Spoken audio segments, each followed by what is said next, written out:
Sumamente creativo. Un encuentro afortunado, el Ecuador en el pensamiento lingüístico de Rosenblatt. José Luis Ramírez Luengo, eh, pues nos va a, supongo yo, una serie de novedades para nosotros. Yo debo confesar que solo conocí a Rosenblatt en una edición que se difundió mucho aquí en el país, de Salvat, un librito lindo, Nuestra lengua en dos mundos, en donde Rosenblatt cuenta con mucha gracia un viaje que hace por distintas capitales de América Latina y va pues, este indicando las diferencias, los usos especiales del español y pese a la multiplicidad, en fin, nunca creo que esté en duda la unidad de la lengua, eso me parece importantísimo, ¿no?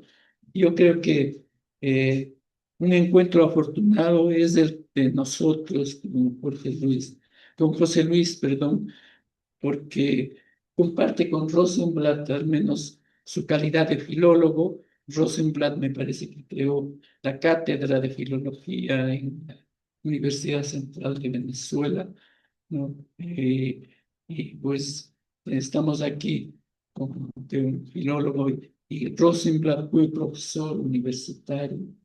Eh, Tuvo la suerte de formarse en Buenos Aires y luego en Madrid, pues con personalidades, ¿no?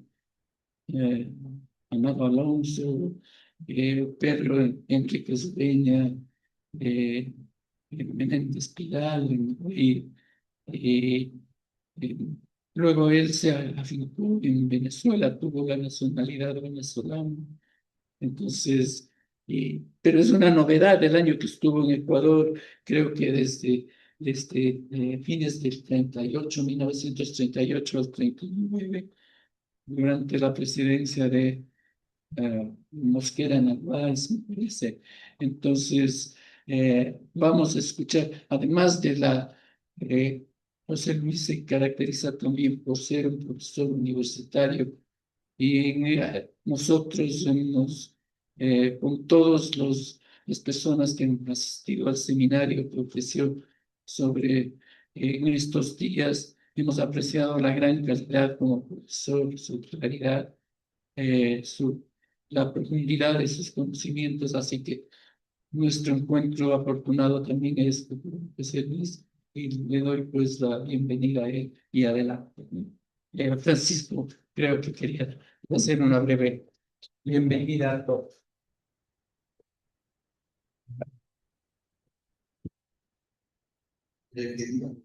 Bien, bueno, porque sí, sí quería subrayar y agradecer la presencia de José Luis Ramírez Luengo acá en la Academia Ecuatoriana de Lengua en Quito.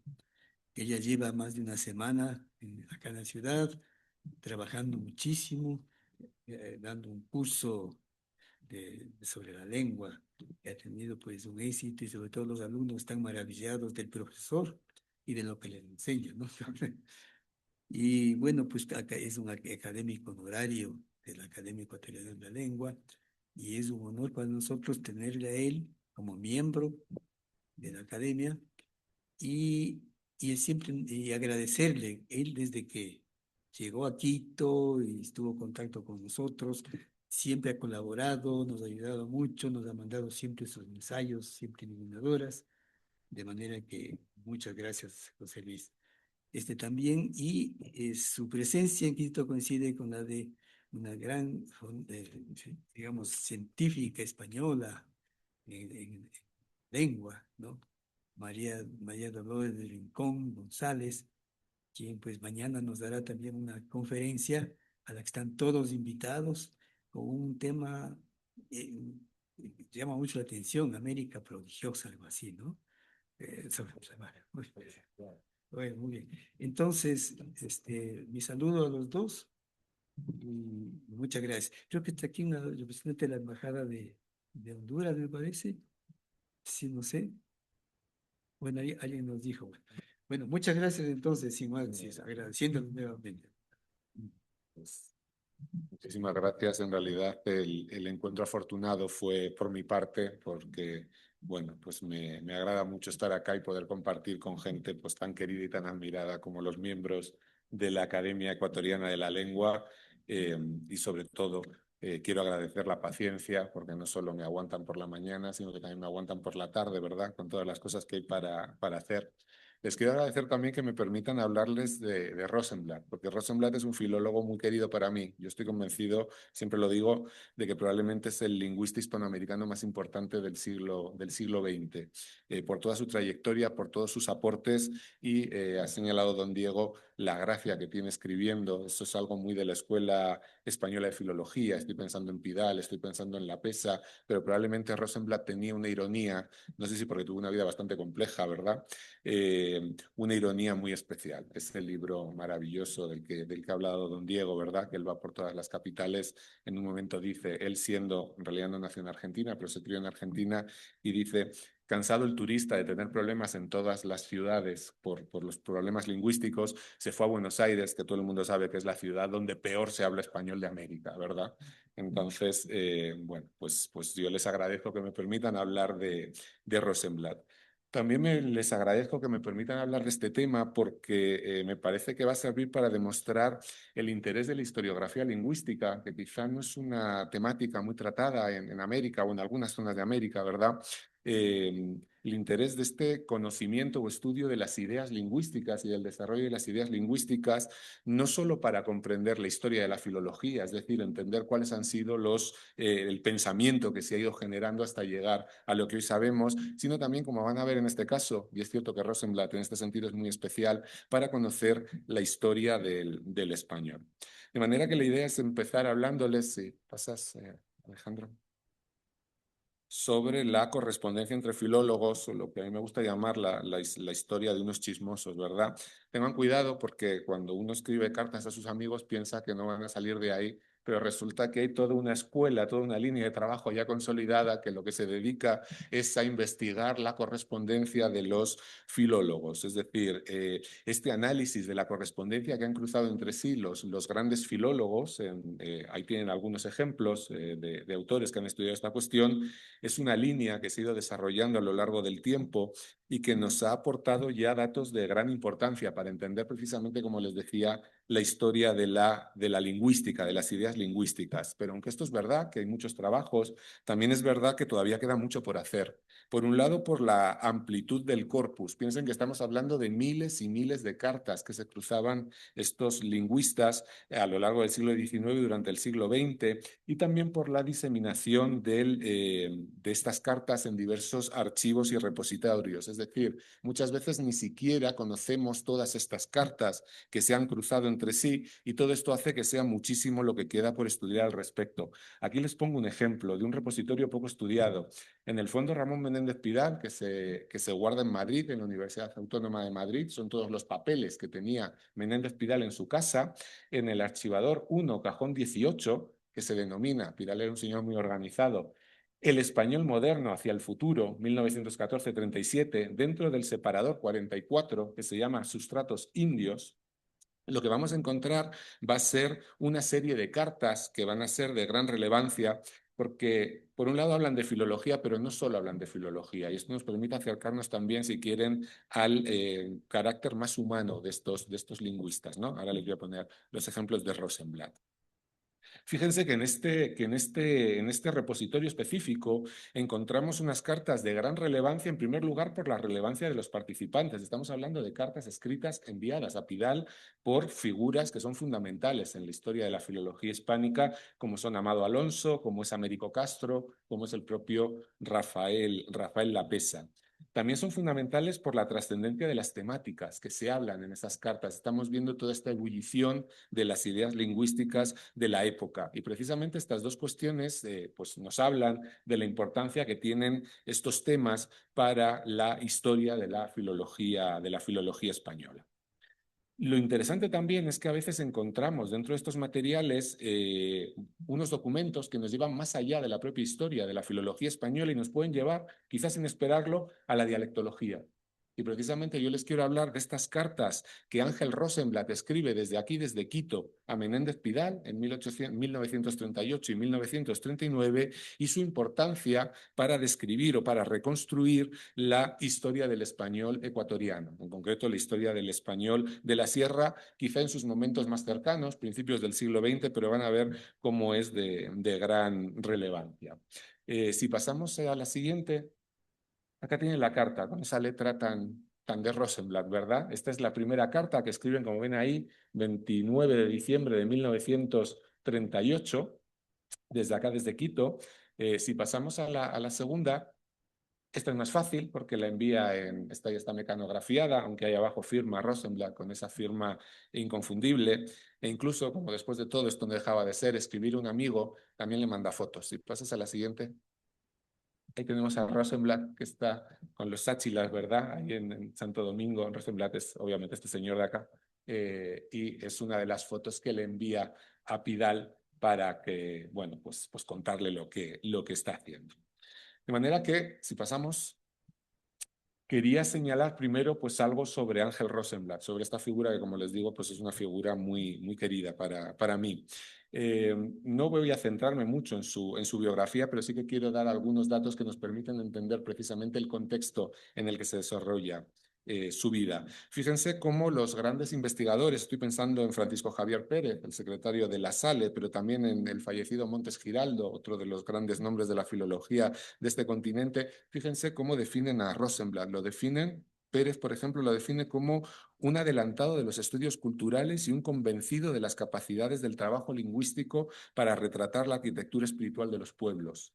Montes Giraldo dice, o habla de él y dice que tiene una vida ejemplar dedicada al estudio del acervo espiritual de nuestra América, que lega una obra sólida, extensa y variada de indispensable consulta para cuantos se interesen en la lengua y la actividad espiritual de los pueblos hispanoamericanos. Estamos hablando, como les digo, de uno de los grandes nombres de la filología hispanoamericana que no nace en Hispanoamérica, nace en Polonia en 1902, en el norte de Polonia, en 1902. Con 6 años se traslada a Argentina en 1908. Su lengua materna no es el español, su lengua materna es el yiddish, era de familia judía, que nació en Polonia, y allá desde muy pronto empieza a estudiar, estudia letras en la Universidad de Buenos Aires. En 1927, Amado Alonso se ha dado cuenta de lo que tiene entre manos, ¿verdad? Y lo que hace es incorporarse al Instituto de Lingüística de la UBA, de la Universidad de Buenos Aires. Y allí va a estar trabajando por consejo de Amado Alonso en la dialectología hispanoamericana, que es interesante porque hasta este momento los estudios sobre dialectología hispanoamericana eran prácticamente nulos. En cierto modo, él se puede considerar uno de los fundadores de la dialectología hispanoamericana científica. Dejo aparte a mis dialectólogos favoritos, ¿verdad? Que son todos los puristas del siglo XIX, pero ciertamente es el primero o uno de los primeros.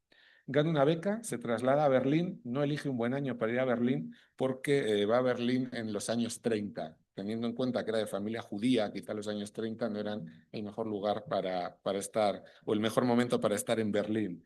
De hecho, esto es así hasta el punto de que Menéndez Pidal en el año 33 le concede una beca para que vaya a Madrid y precisamente para que salga de Alemania ante el auge del nazismo. Una vez que está en Madrid, se incorpora al Centro de Estudios Históricos, lo que hoy es el FESIC, por cierto, es también mi casa, y ahí va a estar trabajando hasta el año 37. En plena guerra civil, él es traductor de las brigadas internacionales, por ejemplo, cuando están los republicanos defendiendo Madrid. En plena guerra civil se tiene que ir a París, tiene que irse allí a París, está con Menéndez Pidal en París en el 37 y en el 38, y en el 38 se viene para Quito. Él quiere volver a América y en ese momento, en el 38, le piden que vuelva para acá, que venga aquí a Quito para fundar la Facultad de Filosofía y Letras de la Universidad Central. Está acá 2 años, en el año 38 y 39, retorna a Argentina, se incorpora al Instituto de Lingüística de la UBA y está hasta el 46. En el 46 tiene que salir también por los conflictos políticos que hay en Argentina. y allá recibe, estando a finales del 46, recibe la invitación oficial para que se haga cargo de los estudios de filología en la Universidad Central de Venezuela, y para allá se va en el año 47. Llega a Caracas en el 47 y se queda en Caracas hasta su fallecimiento en el año 84.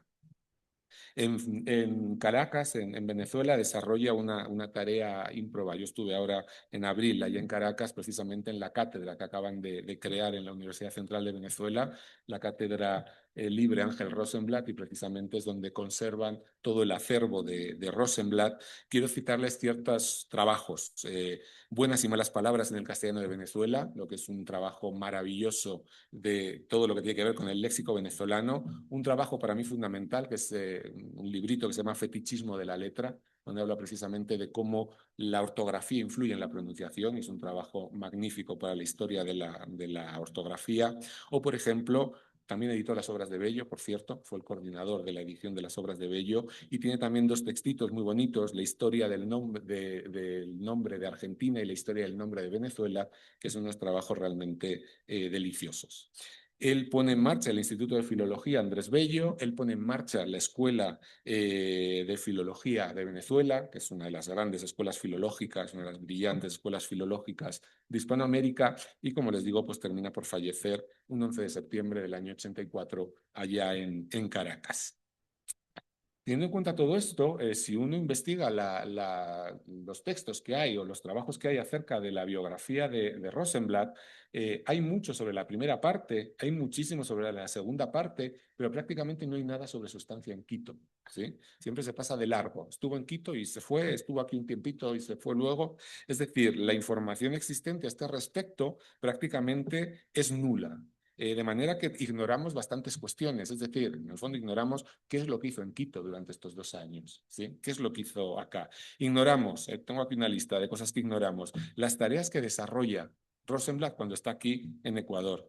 ¿Qué opinión tiene sobre el español que descubre en la capital ecuatoriana? Y sobre todo, ¿cuál es la influencia que este español va a tener en sus ideas lingüísticas, en su pensamiento lingüístico?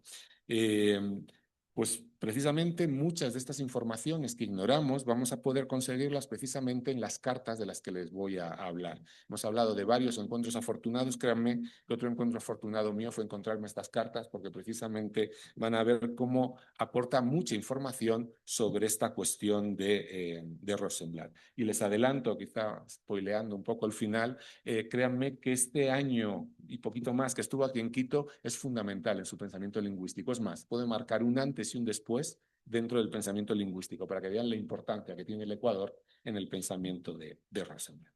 Si pasamos a la siguiente, vamos a empezar con el chisme. Déjenme que les explique un poquito lo que dicen estas cartas. Piensen que Menéndez Pidal y Rosenblatt están viviendo de una forma muy estrecha en París, son maestro y discípulo, pero en realidad desarrollan una gran amistad, y esto hace que encontremos en las cartas ciertas informaciones ajenas a la lingüística, pero que tienen que ver pues, con la vida cotidiana que tiene Rosenblatt aquí en Ecuador, y con sus opiniones, he de decir, no siempre positivas, acerca de la situación del país y de la situación de la universidad. La carta del 38 es tremenda porque es una carta tremendamente negativa, sí, es tremendamente negativa. Acaba de llegar aquí al Ecuador, y lo que muestra es una cierta incomodidad en el país. Por un lado, habla de la desazón por la falta de bibliografía. Le escribe a Pidal y le dice: no se encuentra aquí en el país ni un ejemplar de su gramática, ni de su gramática y vocabulario del CID. No hay más libros que Fejador, ¿sí? Es decir, le falta bibliografía. Habla, por ejemplo, del descontento con la universidad, ¿no? Él dice en esta primera carta: la Facultad de Letras está por hacer, no existe, ¿sí? Y además, digamos que el pobre tiene la mala suerte de que cuando llega aquí al país, un poquito después, él llega a finales del 38, en diciembre, el gobierno de Mosquera Narváez cierra la universidad, de manera que se encuentra acá contratado para trabajar en la universidad, pero con la universidad cerrada. De manera que tiene una visión tremendamente pesimista en esta primera carta. Fíjense lo que dice del país. Esto es, en todos sentidos, una prisión, ¿sí? Van a ver que en el 39 está muy contento, pero el 38 no fue un buen año. Y lo que habla precisamente, lo que confiesa Pidal, es bueno, cómo lamenta haber dejado la vida en París y todos los proyectos que tenían en París para venir acá en una como dice ahí en la carta 1, por una posición ilusoria en una facultad también ilusoria. Por tanto, pueden ver que muy contento no estaba. Pero si pasamos a la carta del 39, pues resulta que ya ha cambiado de opinión, ¿no? Ya ha cambiado de opinión. Ahí encontramos una opinión mucho más favorable hacia el país y su estancia. Es más, habla, creo que no lo he apuntado ahí, pero dice en un momento, fíjese, don Ramón, estoy desarrollando el trabajo y ya tengo muchos admiradores aquí en Quito, incluso muchas admiradoras. Por tanto, se ve que estaba bastante contento. En todo caso, fíjense, en la carta 2 ya demuestra claramente un cambio de opinión muy importante, ¿no? Cuando le escribí mi primera carta estaba realmente desesperado. Hoy debo decirle que a pesar de todas las dificultades, estoy muy contento de haber venido. Sí. Y esto tiene que ver precisamente con el trabajo que desarrolla, con el trabajo que va a desarrollar. A él lo contratan para impartir, como les decía, diversos cursos de filología en la Universidad Central. Es cierto que cierran la universidad y entonces lo que va a hacer va a ser dar un curso libre, lo denomina como curso libre, sobre también cuestiones filológicas aquí en Quito. También se plantea la posibilidad de desplazarse a Guayaquil también a dar clase. Y esto hace que, obviamente, pues tenga una visión mucho más positiva o esté mucho más contento aquí en el país. Piensen también que el hecho de que él estuviera interesado desde joven por la cuestión de la dialectología hispanoamericana y encontrarse en Ecuador, que era un país desde el punto de vista de la dialectología prácticamente desconocido, le lleva a plantearse varias cuestiones. Por ejemplo, plantea desarrollar un proyecto sobre el español del Ecuador, quiere preparar un curso sobre el español del Ecuador. Yo estaría dispuesto a sacrificar un dedo de la mano por esos apuntes que en algún lugar probablemente se conserven, ¿verdad? Parece ser que ya lo está impartiendo. En algún momento dice que ya está impartiendo ese seminario sobre el español del Ecuador, que en principio pues no sabíamos nada de esta cuestión.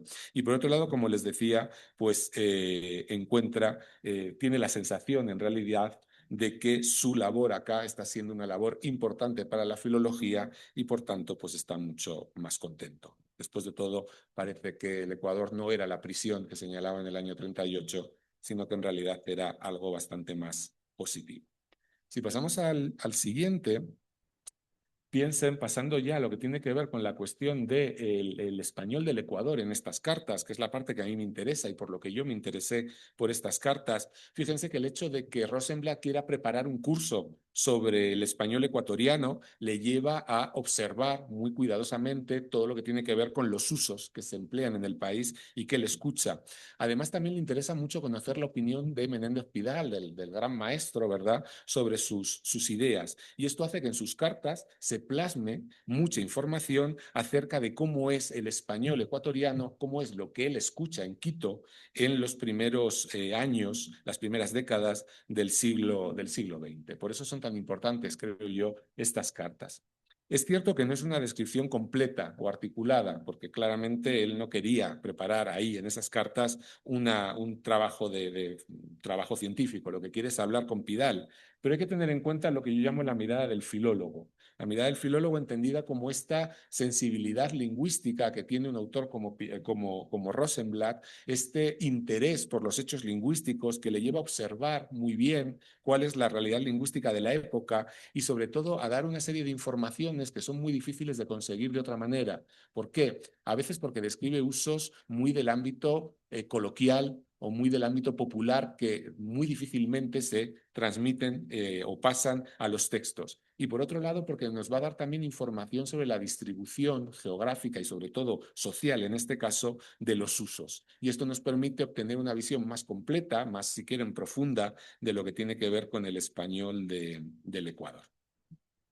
¿Qué encontramos desde el punto de vista filológico, más allá de sus opiniones sobre el país? Habla, teniéndolos aquí a ustedes, dentro de la parte de los cotilleos, habla de un autor que no sé si ustedes tienen algún dato de él, que se conoce, dice que es un profesor de latín y griego, Gómez Valenzuela Díaz y Velástegui.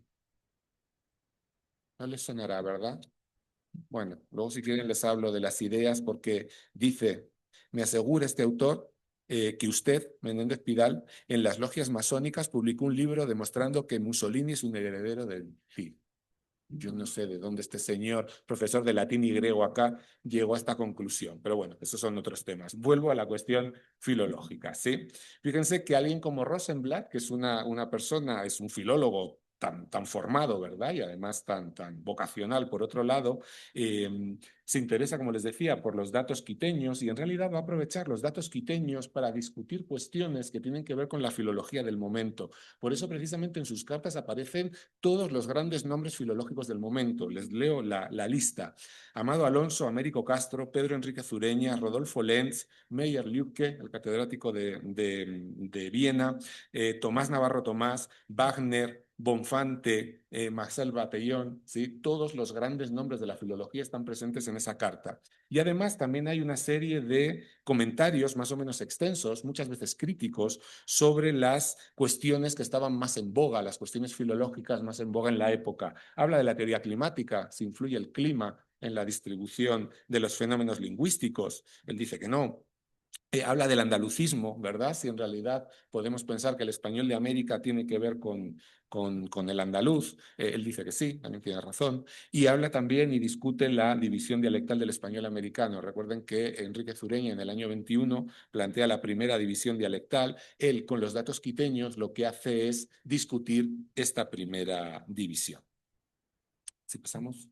Quizá una de las cuestiones más importantes en sus cartas, porque además aparece constantemente, tiene que ver precisamente con el sustrato, ¿sí? Es decir, con la influencia de las otras lenguas sobre el español. Esto aparece constantemente en las dos cartas. Y no sorprende si tenemos en cuenta, por un lado, la importancia que la lingüística románica de finales del XIX y de principios del XX coinciden a la cuestión del sustrato, ¿sí? Cuando hablan precisamente de la creación de las lenguas románicas a partir de los sustratos, y en el caso de América lo mismo. Por tanto, no sorprende que haya esta cuestión. Tampoco sorprende si tenemos en cuenta que él está viviendo precisamente en la Sierra Ecuatoriana, donde obviamente la convivencia del quichua y el español ha moldeado este español y, bueno, pues le ha dado una serie o le ha aportado una serie de fenómenos que a día de hoy todavía son visibles y que para alguien que no es de acá, y sobre todo alguien que viene de una zona monolingüe, como era en principio, dejemos aparte el italiano, como era en principio Buenos Aires, pues le podía resultar sorprendente.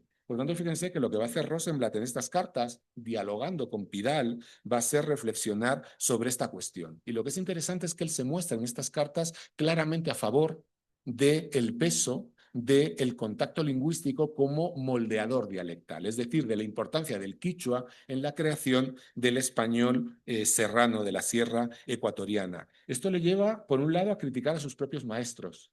Critica a Amado Alonso, que estaba en contra de esta cuestión, critica a Américo Castro, pero como obviamente Rosenblatt era un señor muy justo, le lleva también a criticarse a sí mismo y a matizar sus propias ideas. Fíjense esta cita. Yo había dicho, hablando, está escribiendo a Pidal, yo había dicho lo mismo en mi conferencia de Berlín. La influencia indígena es realmente insignificante y se halla en continuo retroceso. Esa era su opinión en el año 32, cuando está allí en Berlín. Hoy no creo que sea tan insignificante, sin duda porque me encuentro en una región de fuerte sustrato indígena. Fíjense cómo es acá donde se da cuenta de la relevancia que tiene el contacto, en este caso el quichua, en la configuración del español de la zona.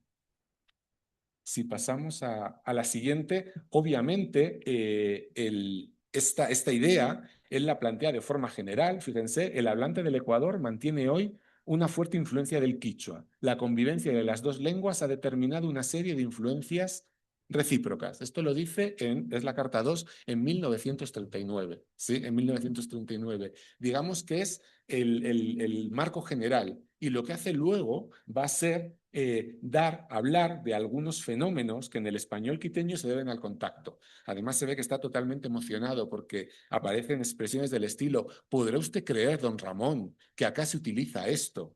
¿Sabe usted que descubro con sorpresa que aparece esto otro? Por tanto, fíjense cómo en realidad pues, se está dando cuenta muy entusiasmadamente del peso que tiene el quichua en la configuración del español serrano.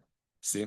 Esto hace, como les digo, que vaya a hablar de una serie de fenómenos que se dan en otras en otras variedades de América, discute fenómenos que se dan en Chile, que pueden ser por influencia amerindia, cuestiones que tienen que ver con el sustrato de la zona del norte de la Argentina, pero a mí lo que me interesa son las cuestiones quiteñas, estos fenómenos que él le da a Menéndez Pidal para explicarle pues, la influencia de esta cuestión. ¿Sí? Son además fenómenos que tienen que ver con su cotidianidad. Es decir, estas cuestiones que hacemos los que nos dedicamos a la dialectología de estar analizando constantemente a quien habla con nosotros, ¿verdad? Para estar sacando fenómenos y sacando cuestiones. ¿De qué habla? Por ejemplo, habla de lo prosódico. Dice, se ve la influencia de lo amerindio en la entonación y el tempo, ¿sí? Él es consciente de que ahí tiene que profundizar más. De hecho, dice, solo poseo hasta ahora observaciones muy superficiales, pero ya está hablando de cómo en la cuestión de la prosodia, ¿sí? Fíjense también lo novedoso que es hablar de prosodia desde el punto de vista dialectal. A principios del siglo XX, pues ya está, también se debe a la influencia al contacto. Luego habla de una serie de cuestiones que tienen que ver con la pronunciación. Por ejemplo, dice que la entrada de préstamos léxicos del quichua ha introducido sonidos nuevos, la she y la fricada tse, ¿sí? Está utilizando lo que es los usos fónicos, lo que es la transcripción fónica de la revista de Filología Española, el sistema de Pidal que se basa precisamente en el alfabeto del checo, todo lo que tiene que ver con Trubetskoy y demás. ¿Sí? Jabut, aquí presente, dice que she todavía se podía encontrar en algunos hablantes. No he encontrado nada sobre esa tse. Tse. Ah, perfecto. Porque yo se la asocio mucho, obviamente, a México, ¿no? Chinchunchan, ahí al lado de Querétaro, pero no la había escuchado acá. En todo caso, fíjense cómo habla de estos elementos, estos sonidos que están incorporados precisamente por el contacto. También habla de un fenómeno que aparece mucho en la bibliografía sobre el español andino, que tiene que ver con el sistema trivocálico, calcado del quichua, es decir, el quichua con la lengua con 3 vocales, A y U, que se refleja en el español. Algo que todavía está vigente en el habla de la región, pero que me parece algo interesante, que parece estar mucho más generalizado a principios del siglo XX, en la época de Rosenblatt, porque él dice que se extiende por toda la sociedad. Dice lo siguiente, lo he notado incluso en un actor de teatro que se esforzaba en pronunciar la C. Es decir, el actor intentaba pronunciar a la española la C y, sin embargo, le aparecía este sistema trivocálico, porque obviamente hoy en ciertos niveles socioeducacionales altos quizá no se da, pero parece que a principios del siglo XX sí se daba. Por tanto, fíjense cómo lo que estamos hablando es del mismo fenómeno, pero quizá de un cambio en su distribución social, algo que habría que estudiar con más calma. También es muy interesante la idea del reilamiento no yeísta que caracteriza lo que se suele llamar creo que hablábamos el otro día con don Gonzalo, de la elle quiteña, ¿verdad?, que él describe. Dice, bueno, habla precisamente de esta oposición entre una ye y una ye, ¿sí? Que lo que cayó de callarse frente a cayó de caerse, ¿verdad? Cayó, que señala que ya existe. Fíjense, la modalidad del yeísmo serrano me parece debida a influencia quichua. ¿Sabe usted que se pronuncia aquí yo, pero caballo? ¿Sí? Fíjense, por tanto, que esto nos demuestra que este uso, que a día de hoy se da, quizá cada vez menos, pero que en principio es un uso que se suele considerar típico y muy identificador, de nuevo hablo del peso dialectal, de esta variedad, fíjense que esto nos habla de que ya a principios del siglo XX se daba. Probablemente podemos hablar de 40 años antes, mediados del 19. Y esto es interesante porque hasta ahora no sabíamos cuál era la antigüedad de este fenómeno. No, claro, es un fenómeno que no deja referencias o no deja huellas en lo escrito, de manera que es muy difícil estudiarlo diacrónicamente, históricamente. Fíjense que esto nos permite hablar de una profundidad histórica de al menos 100 años, probablemente más, pero al menos 100 años. Y también es interesante algo, y es que a día de hoy siempre se acepta la idea de que este fenómeno se debe a la influencia del quichua, pero, al menos por lo que yo he leído, el primero que defiende esta idea es precisamente Rosenblatt en estas cartas. ¿Sí? Por tanto, fíjense cómo es el primero que habla de esta cuestión. De hecho, la justifica de la siguiente manera, y les leo la cita. Dice, el hecho de que la elle, doble L, el hecho de que la elle cuzqueña se pronuncie en el quichua de la sierra ecuatoriana y del oriente del Ecuador, creo que es proyección moderna de la sierra como ye, justifica este uso. Por tanto, fíjense cómo está hablando de este fenómeno propio del quichua ecuatoriano y cómo se refleja en el caso del español. Si pasamos a la siguiente, un fenómeno que le encanta y está constantemente presente en las cartas tiene que ver con las vibrantes, con la R asibilada que se da precisamente acá. Yo no sé muy bien qué obsesión tenía Rosenblatt con la R, pero está en sus cartas hablando de forma muy constante y dando muchísima información sobre los usos de las vibrantes en el español del Ecuador. ¿Qué encontramos? Por un lado, una situación semejante a la actual. Fíjense, la R de Guayaquil, él entra por Guayaquil. Dice, la R de Guayaquil no me llamó la atención. Claro, la R alveolar, la mía, es la suya. Pero apenas fui llegando en tren a las estaciones de la sierra, apenas oí 2 palabras de español en boca de los indios cuando me impresionó la R. Correr lo pronuncian en las 2 posiciones con una R fricativa sibilada. Correr. ¿Sí? Fíjense, por tanto, que de lo que nos está hablando es de esta oposición que a día de hoy es un rasgo muy identificador de la oposición entre la costa y la sierra, que ya está a principios del siglo XX, de acuerdo con Rosenblatt, también estabilizada. Además, él habla de cierta oposición de tipo sociolingüístico, y les leo la cita. Yo no sé muy bien cómo interpretarlo. Dice, me parece notar que el grado de asimilación varía en la misma ciudad de Quito según el grado de hispanización del hablante. Entiendo que lo que está diciendo es que la población probablemente bilingüe pronuncia una R más asimilada frente a la población no bilingüe que también la pronuncia asimilada, pero no tan asimilada. Esto, por tanto, nos estaría hablando de esta situación, al menos en lo geográfico, con una distribución, me refiero a costa y sierra, semejante a la que existe hoy. También hay una continuidad en lo que tiene que ver con cuáles son los elementos que presentan esta asimilación, porque habla de la R en posición no implosiva, coser, habla de la R en posición final y habla también de los grupos TR y DR, ¿sí? Es decir, cosas como enchar. ¿Sí? Por tanto, fíjense que es un fenómeno que a día de hoy se da y que parece ser que ya se daba a principios del siglo XX. Dice, correr lo pronuncian en las 2 posiciones con una R fricativa sibilada, algo parecido a la Y. ¿Sí? Dice, aunque yo no las confundiría nunca. Claro, él es porteño y en Buenos Aires ya se pronunciaba la Y en caballo. ¿Sí? Por eso no la confunde con la R, aunque para explicárselo a Pidal dice que se parecen. Dice, esa misma R se oye en cualquier posición, 4, cuarto, ¿sí? Etcétera. Por tanto, fíjense cómo, bueno, pues habla de esta cuestión. La última cuestión que trata respecto a la R es cuál es el origen. Y de nuevo él piensa, de nuevo en contra de lo que dicen Amado Alonso y Américo Castro, que se debe a la influencia del quichua, ¿sí? A la influencia amerindia. Amado Alonso había criticado a Lenz cuando Lenz dice que la R chilena, la misma 8, Lenz dice que se debe a la influencia del Mapudungún y Amado Alonso dice que no, que es una cuestión puramente hispánica. Rosenblatt acá considera que tiene que ver también con la influencia del contacto, en este caso del quichua, porque dice la pronunciación auxiliar de la R coincide con la pronunciación runa, rumiñahui, que he podido observar en el quichua. Por tanto, fíjense cómo establece el contacto. Yo no estoy tan seguro, pero en todo caso eso es lo que señala Rosenblatt. Probablemente sea un factor un factor más que explica el proceso, ¿sí? Dentro de los procesos de causación múltiple o de cocausalidad. Sea una causa, pero no la única causa, creo yo. Si pasamos a la siguiente, hasta aquí estamos hablando de lo fónico, obviamente también va a hablar alguien que le interesa tanto el contacto, no se va a quedar puramente en la pronunciación. Entonces también encontramos muestras o fenómenos que tienen que ver con el contacto en la morfosintaxis. Aquí quiero señalar el primer apartado, él les pone a Menéndez Pidal ciertos fenómenos y quiero señalar la descripción que hace de lo que él llama partícula con cierto valor enfático K.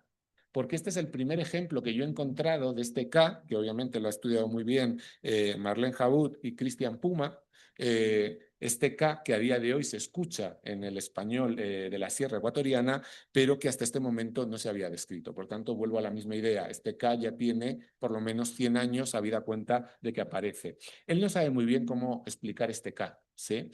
Lo define como partícula con cierto valor enfático en frases como la siguiente. Eso K no puede ser. ¿Sí? Es interesante porque Puma señala que es, y les leo la descripción porque él lo va a decir mejor que yo, una partícula discursiva que se adhiere a diferentes constituyentes si bien aparece sobre todo en el caso del sujeto. ¿Sí? Fíjense que eso es lo que aparece aquí. No es exactamente un valor enfático, es una cuestión mucho más compleja. Simplemente lo que me interesa es que ahí se ve cómo este K que él describe es el K que todavía hoy se utiliza. Y también me parece que es muy interesante lo que tiene que ver con la distribución, porque dice Rosenblatt, se usa bastante en la ciudad, indios y mestizos, ¿sí? Y me parece que esto encaja muy bien con la descripción sociolingüística que hace el propio Puma en su artículo del año 22, que dice, ya lo estoy citando a Puma, antes he citado a Rosenblatt, su presencia se da tanto en hablantes bilingües quichua-castellano como en hablantes monolingües del castellano. Fíjense, por tanto, que es un fenómeno de contacto, pero que además ya ha sufrido un proceso de integración. Los propios hablantes del castellano que no hablan quichua tienen este fenómeno del quichua. Y me parece que cuando está hablando Rosenblatt de esta presencia en, lo he dicho antes, como les he dicho antes, indios y mestizos, está hablando precisamente de bilingües y monolingües, o quizá lo podemos interpretar así. En todo caso, fíjense que lo que estamos viendo es una continuidad esencial en el último siglo en cuanto al uso de este fenómeno. Y repito, por el momento es la primera noticia que tenemos sobre el uso de este elemento, o al menos la primera que yo conozco. También habla de los usos andinos del gerundio. Y fíjense los ejemplos que dice, se oye hasta escritores, los giros popularísimos, vengo comiendo, acabo de comer, ¿no? De continuidad, que también ha estudiado Marlene Hawood, o deme trayendo el libro, ¿no? Esta estructura tan de ustedes, ¿verdad? Y que es además tan identificadora. Rosenblatt defiende que de nuevo estamos ante una estructura tomada o al menos influida por el quichua, y eso es algo que a día de hoy nosotros seguimos manteniendo. Quienes saben de estas cosas, ¿verdad?, lo siguen manteniendo. Fíjense que esto ya lo había dicho Norato Vázquez, ¿sí? Vázquez, en el trabajo que le he enviado, atribuye esta construcción al quichua. Me inclino a creerlo yo también, ¿sí? Por tanto, fíjense, como en este caso él no es el primero, pero también reconoce el origen quichua de este elemento.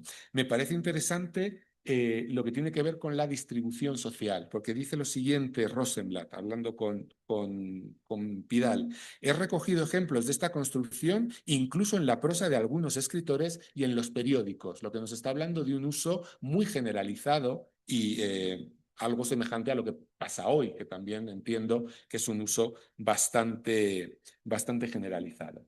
Y el último fenómeno morfosintáctico, ustedes me dirán, yo no tengo ni idea de si esto se puede interpretar así, tiene que ver con el orden de los formantes. Él señala lo siguiente: en Ibarra, ciudad del norte de la sierra, hay una calle que se llama San Juan Calle.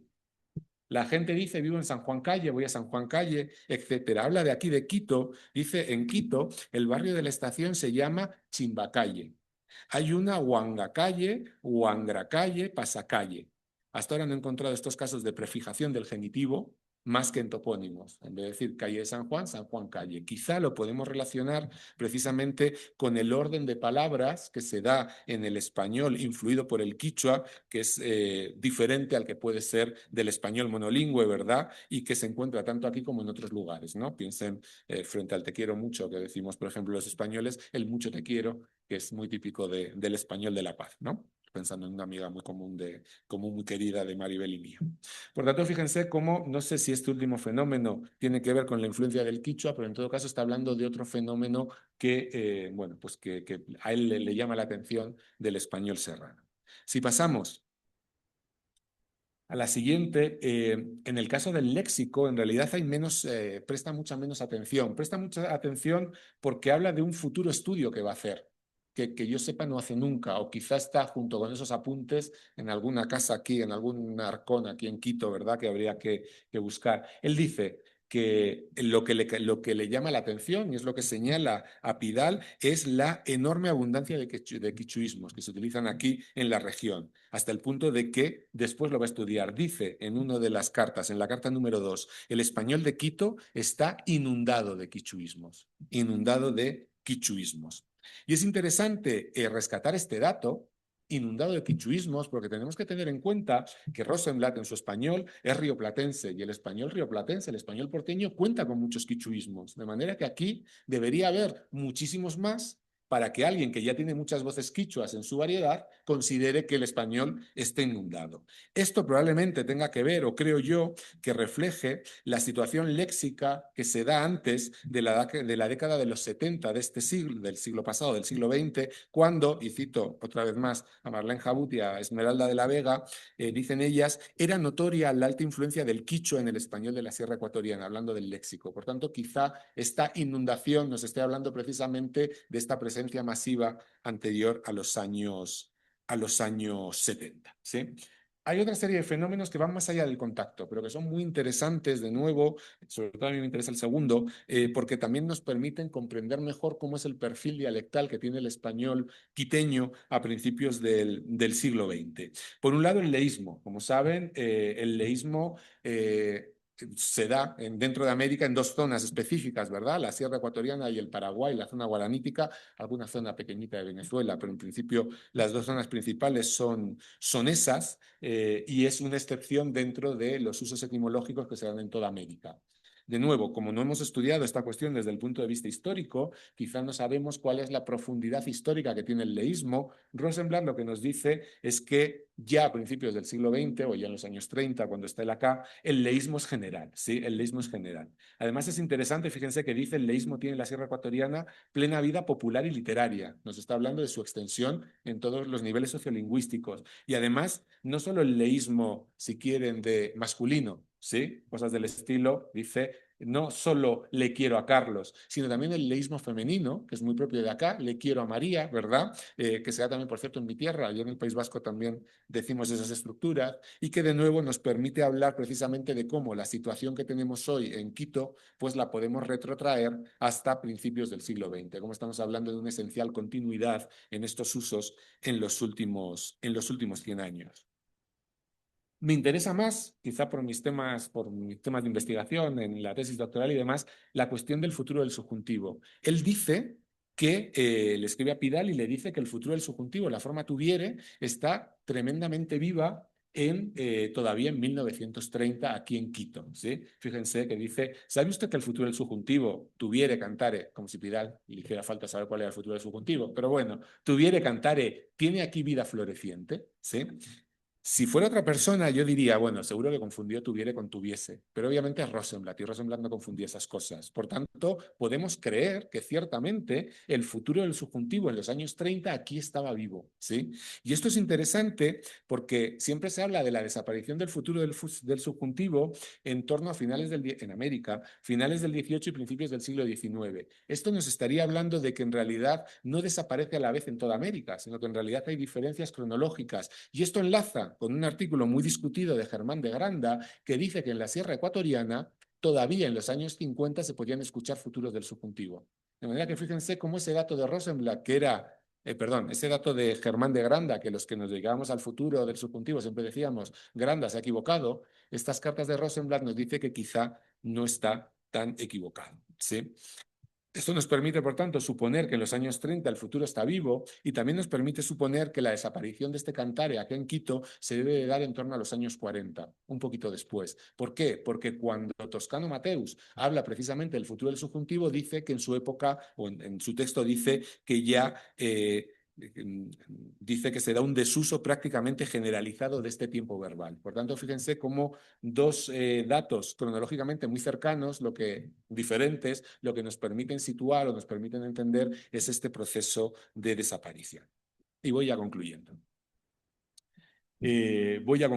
Fíjense que este análisis de dos cartas, fíjense que estamos trabajando dos cartitas, ¿verdad? Dos pequeñas cartas con las que escribe Rosenblatt a Menéndez Pidal desde aquí, desde Quito, nos permite extraer conclusiones en dos campos. Por un lado, nos permite valorar de una forma más precisa, creo yo, el peso que tiene esta estancia en Ecuador en el pensamiento lingüístico de Rosenblatt. Y por otro lado, además, nos aporta datos de cierto interés acerca de la situación, el perfil dialectal que presenta el español de la Sierra Ecuatoriana en las primeras décadas del siglo XX, lo que nos permite reconstruir un poquito mejor la historia de esta variedad. Fíjense que no es casualidad que estas dos ideas la cuestión del pensamiento, las ideas lingüísticas y los datos dialectales aparezcan de forma mezclada y de forma absolutamente general en las cartas, porque fíjense que en realidad estos datos que él descubre en Quito le permiten modificar sus ideas lingüísticas y esta modificación en sus ideas lingüísticas le lleva a interesarse por unos fenómenos y no por otros. Por tanto, fíjense cómo en realidad estamos viendo las dos caras de la misma moneda, o si quieren, el haz y el en vez de la misma hoja. Respecto a la relevancia que tiene el Ecuador en las ideas lingüísticas de Rosenblatt, pues yo creo que es fundamental. Yo creo que marca el antes y el después en el pensamiento de Rosenblatt, ¿sí?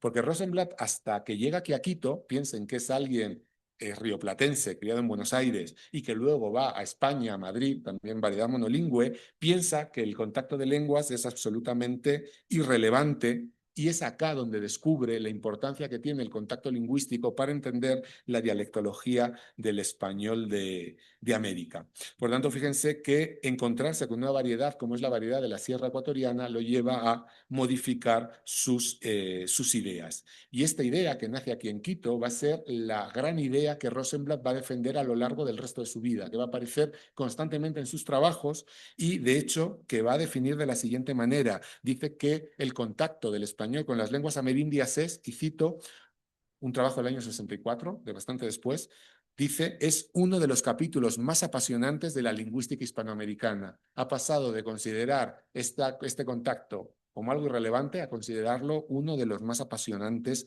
capítulos de la lingüística hispanoamericana. Y eso tiene que ver precisamente con lo que encuentra acá en Quito. Si pasamos desde el punto de vista de algunas noticias sobre el español ecuatoriano, para ir más rápido, fíjense que lo que hace es darnos las primeras atestiguaciones de ciertos fenómenos, ¿sí? Que probablemente están antes, pero al menos este es el dato más antiguo que tenemos de que estos fenómenos existen. Por un lado, el reglamiento noyeísta propio de acá, y bueno, también de una zona de Argentina, ¿verdad? Del interior de la Argentina, la Y opuesta a la Y, ¿sí?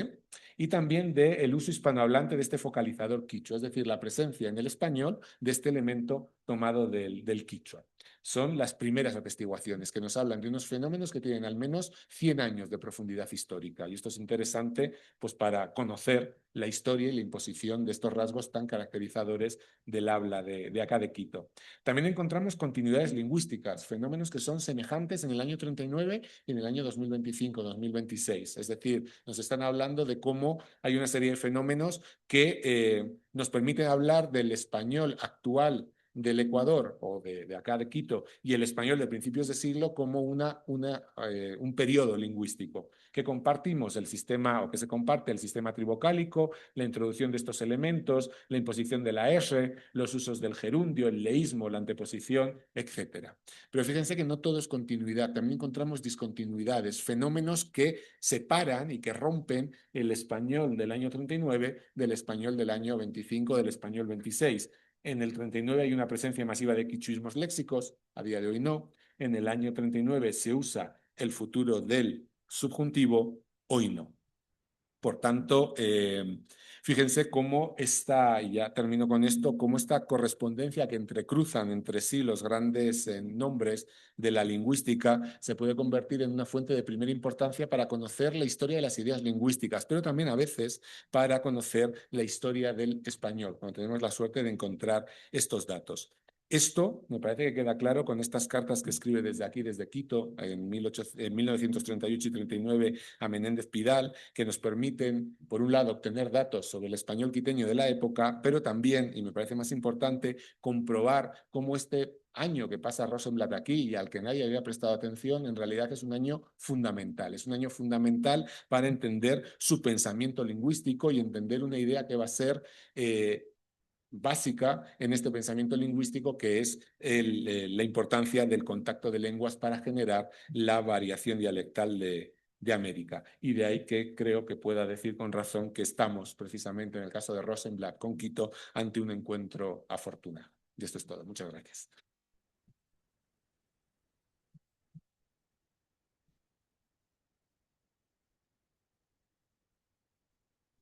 No sé si quieren, don Julio. Ah, perdón. Sí.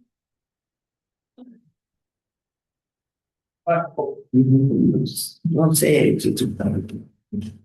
porque él grabó aquí, yo le doy un cargo de gobierno. No sé más que cuál fue el interés de lo que hace. Sí. Sí, en realidad, Manuel Aguilar Padre fue el director de la... Él tiene un proyecto que es hacer el Atlas Lingüístico Latinoamericano.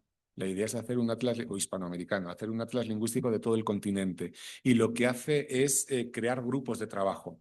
Por ejemplo, en el caso de México estuvo Lope Blanch, que desarrolla el Atlas Lingüístico de México. En el caso de Colombia, por otro lado, en el Caro y Cuervo, ¿verdad? Flórez y Montes Giraldo habían empezado, y otros autores, habían empezado a desarrollar el Atlas Lingüístico y Etnográfico de Colombia, el ALEC.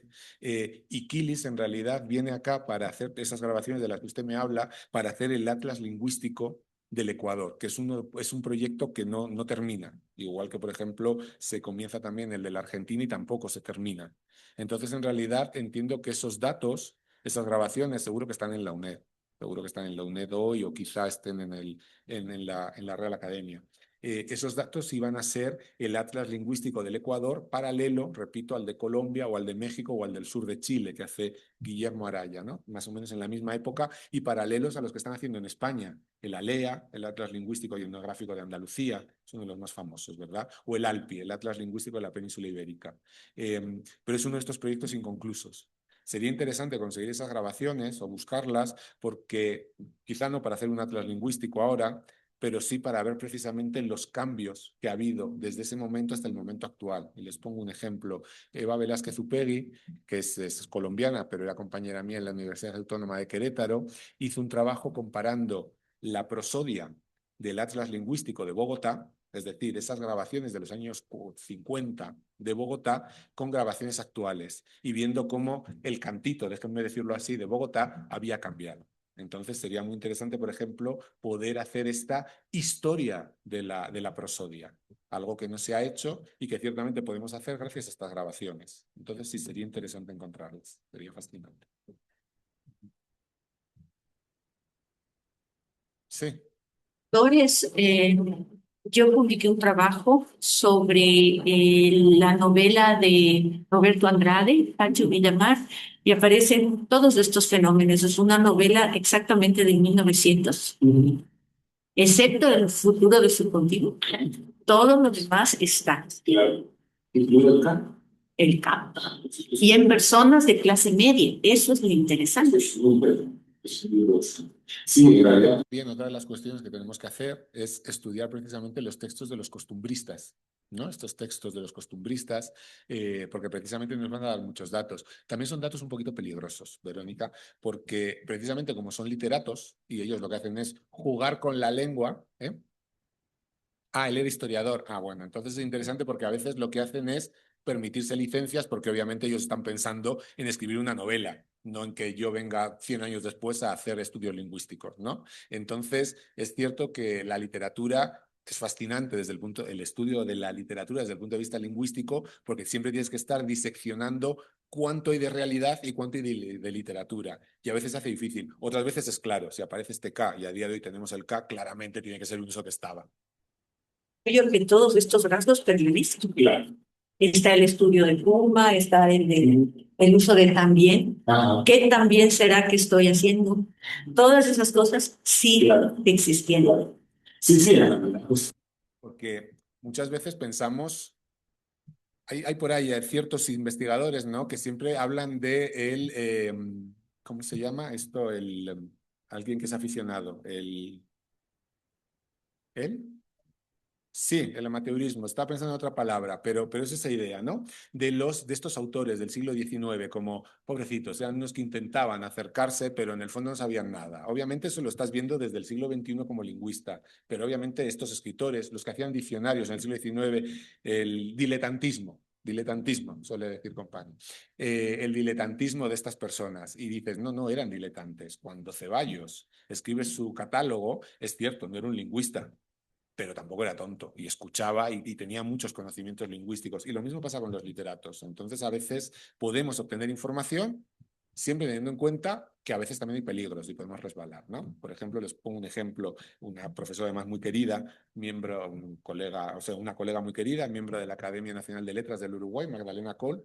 Ella quería estudiar el español de la población afro-uruguaya del siglo XIX en Montevideo, y para eso trabaja con los textos del carnaval. Y dices, claro, pero en los textos del carnaval, ¿cuánto hay de usos afro-uruguayos reales? ¿Y cuánto hay de un señor que no es afro-uruguayo que está haciendo una parodia en el buen sentido, es decir, una reproducción? Entonces, ahí está el peligro. Pero bueno, obviamente hay datos que son innegables. Si esos fenómenos los encuentras en la novela y a día de hoy se utilizan iguales, porque estaban, obviamente, porque no sería muy raro que se los hubiera inventado y hubieran coincidido con lo que ahora se hace. Entonces, sí, sería interesante también hacer toda esa búsqueda hacia atrás en todos los costumbristas. Sí.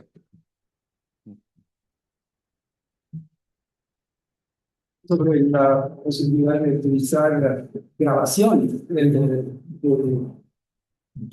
discos y canciones ya en la década de los años 30 existen. Sí, ¿No? sí, Lo que pasa es que, de nuevo, cuando uno canta no habla como habla, ¿no? Estas profesores de español de América y en España que para explicarles el español de Colombia a los chicos les ponen una canción de Shakira, que dices, hombre, pues, no sé. Pero sí que es cierto que se está empezando a hacer eso. Hay un proyecto muy bonito en la Academia Mexicana de la Lengua, que lo lleva Pedro Martín Butragueño, que se llama, creo, La Casa de la Palabra o algo así, y lo que está haciendo es una historia oral del español de México. Porque la primera grabación que se tiene en México en la Fonoteca Nacional es del año 1910, del centenario, ¿verdad? Y es una grabación de Porfirio Díaz, en ese momento era el, vamos a decir, presidente, ¿verdad? Entre el presidente y dictador. Porfirio Díaz era oaxaqueño y nace en torno a 1840, 50, por ahí. Entonces él dice, con esta grabación podemos empezar a conocer cómo era la prosodia y la pronunciación y demás ya del siglo XIX. Ya podemos hacer casi 140 años de historia oral. Entonces sí, de estos momentos para adelante podemos estudiarlo. De aquí para atrás, no. ¿No? Hay una notita muy simpática de Borges, en una entrevista, que dice, los porteños de ahora no pronunciamos como pronunciaban los porteños de antes. Y él hace una especie de reproducción de cómo era la prosodia de los porteños anteriores, ¿sí? Que obviamente no es la prosodia circunfleja italiana. Bueno, ahí hay algunas notitas con las que se pueden utilizar, pero ciertamente son siempre datos muy parciales. Ahora bien, frente a nada, más vale eso, ¿verdad? Para poder obtener algún dato.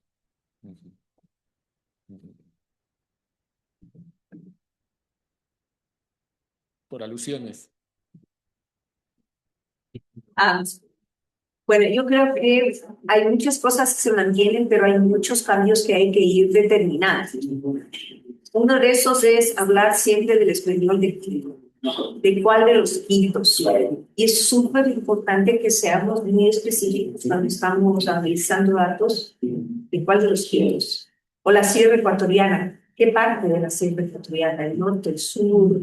En fin. Y el tema edad. El tema edad es determinante en los cambios que encontramos, al igual que el tema del bilingüismo. Por ejemplo, a ver, el yeísmo. Cada vez más hay una tendencia al yeísmo que no había antes. Siempre se decía, ah, sí, el yeísmo en tales poblaciones, en la costa, pero ahorita hay comunidades indígenas donde nosotros hemos estado trabajando fuertemente estos años y los jóvenes están cambiando a ser yeístas. También hay una cuestión de prestigio que no se puede dejar de lado. Y en nuestra población estudiantil, por ejemplo, en la universidad, el yeísmo es un cambio muy fuerte. Entonces, al punto que a mí a veces me dicen, ¿y por qué dices lluvia? Es lluvia. Y hay algunos a los que yo les digo, a ver, perdona, es que una cosa es que te arrimes al pollo y otra cosa es que te comas un pollo. O sea, no, es un pollo, ¿no? Entonces, eso, hay mucho que hacer, mucho, y estos cambios son muy importantes. La R que le fascinó a nuestro amigo sigue fascinando a los lingüistas del mundo, de verdad, en la República Checa, en Filipinas. Ay, no, bien. ahí también hay cambios bien interesantes que habría que escudriñar un poquito más, ¿no? Así casi con lupa.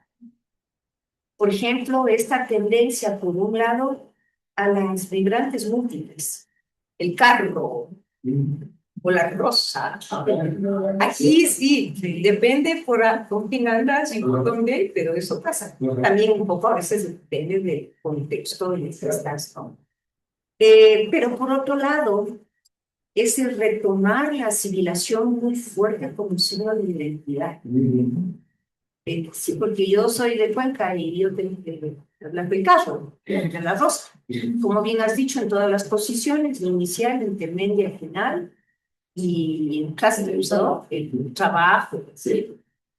Y yo tengo unos pequeños datos de unas conferencias con la Universidad Politécnica Salesiana, en donde aparece, está un indígena hablando, el doctor en lingüística, y un compañero cuencano, doctor en educación. Y este compañero indígena asimila poquísimo, poquísimo. Pero el compañero, digo compañero, son amigos míos, los dos, de educación, que es de Cuenca, asimila todo. Los dos en el mismo estatus de profesores de la universidad, en una conferencia, ¿no?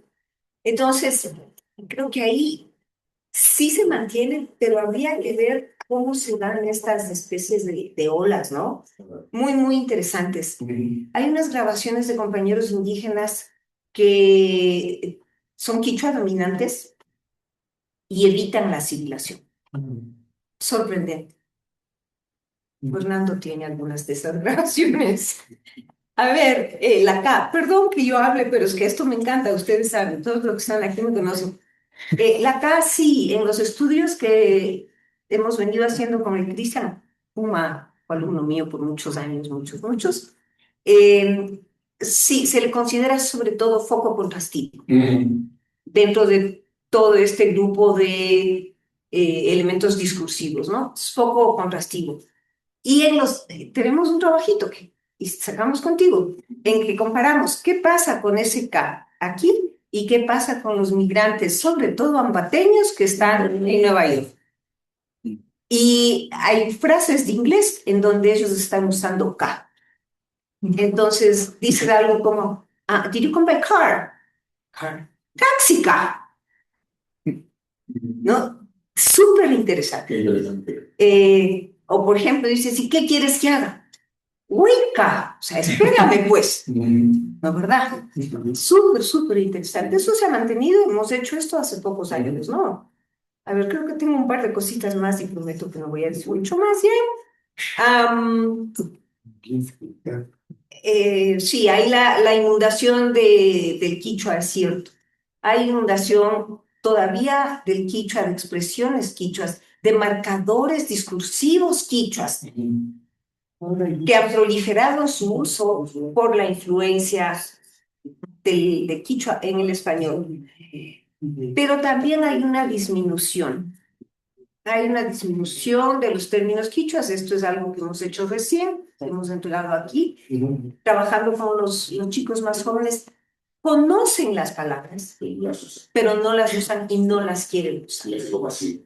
Sí, así es el primer paso. Y te dicen porque suena mal, porque no se oye bien. Eso decía mi abuelita, ¿no? Y tienes un ejemplo. Bueno, sí, por ejemplo, sí, mi abuelita decía tal cosa, pero mi papá también, yo ya no. Hemos sacado porcentajes de esta disminución consciente que hay, ¿no? Y que obviamente tiene que ver con todas las ideologías lingüísticas. Hay otros que sí hay, pero que la gente ya no se da cuenta que son quichuas. O sea, ha entrado tanto en el español que ya... Claro, sí, en vez de ser... Claro. Ahí ha habido dos cosas. Ha proliferado mucho el quichua como un elemento de comercialización. Aunque en algunos aspectos, por ejemplo, o en algunos espacios como Otavalo, hay gente indígena que ha decidido ponerle como un símbolo de identificación. Entonces, el Runa Hotel. Runa Hotel. ¿Y por qué se llama así? Ah, porque yo soy Runa, pues. Entonces, tengo que... ¿Cómo? Pizza. Ah, pizza en ti. Sí, pizza en no sé qué. Es que hacemos juntos mucho de estas fotografías, pero eso es interesantísimo ver esas dinámicas. Yo creo que nosotros desde aquí de la academia debemos en verdad a inundar el país con investigación, porque hay cosas que se mantienen, cosas que se han resignificado. Recién el Carichina. Carichina está en todas partes. Entras a una clase de chicos jóvenes y dices, bueno, hoy día debemos hablar de las carichinas.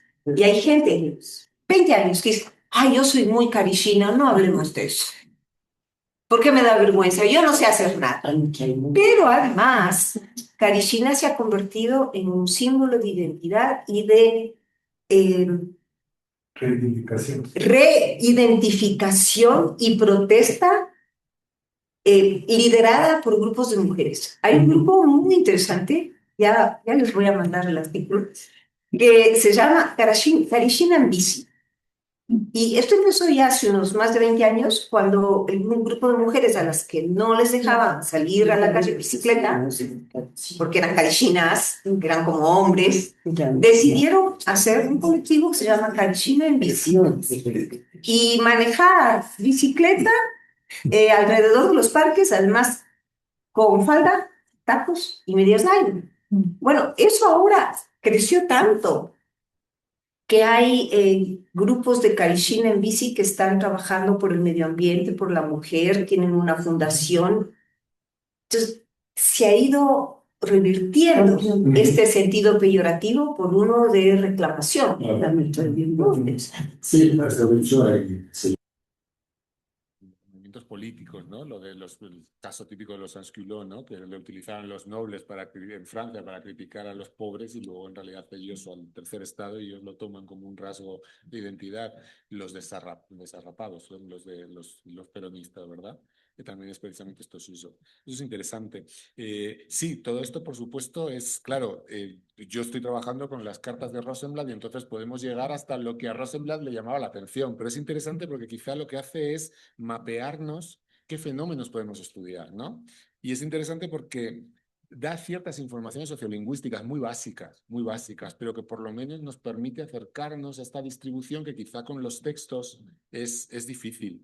Y vuelvo, y en el caso del léxico que me decías, claro, si hubiera sido Pedro Enríquez Ureña, un tipo que viene de República Dominicana, el que escribe estas cartas y le llama la atención que haya quichuismos, yo podría decir, bueno, después de todo en su variedad no hay, entonces con que veas 4 ya son muchos. Pero alguien que viene de Buenos Aires, que el español porteño está lleno de quichuismos, ¿no? Bueno, obviamente tenía que ser una presencia muy masiva para que le llamara la atención. Entonces sí, hay muchas cosas todavía por analizar. Sí. Uso de la vibrante simple en posición inicial.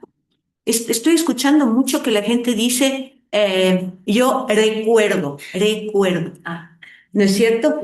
Y tú me dijiste que podía venir del español amazónico. En la Amazonía hay ese como tweet, ¿no? Recuerdo. Y es como hablan varias de las poblaciones. Pero se está extendiendo muchísimo, lo estoy escuchando mucho. Sí, yo pienso que es una forma de opacar la asimilación. Sí. ¿Ah?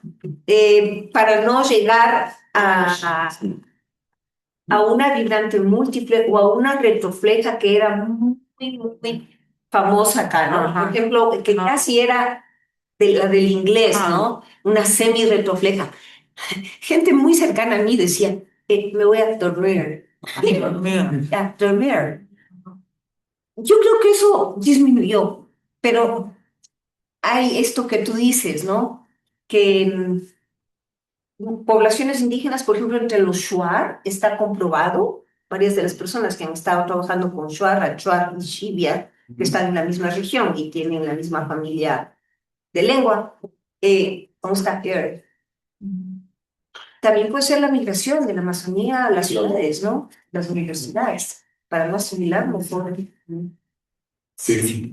Bueno, estaba pensando. Sí, ya nos desviamos, ¿no? Por ejemplo, en el caso de Bolivia, de La Paz, se utiliza la R, ¿no? Es algo parecido, probablemente habría que definirla mejor fonéticamente, pero es interesante porque ese es un marcador de clase alta precisamente para distinguirse de la R, que se ha asociado a la clase baja, ¿no? Entonces, bueno, sí. Hay quien decía, ¿es influencia del inglés? No creo que en La Paz sea influencia del inglés. Yo creo que tiene que ver con una, en fin, como es una jerarquía de debilitamiento. R, R, R. Yo creo que tiene que ver con eso. Y ahí, claro, ya llegó el francés. Ya llegó, por ejemplo, el portugués, o cajo. ¿Sí? En el caso de Brasil, eu vou comer. ¿Sí? Entonces, creo que va por ahí. Pero ya, bueno, en fin, yo no quiero robarles más tiempo.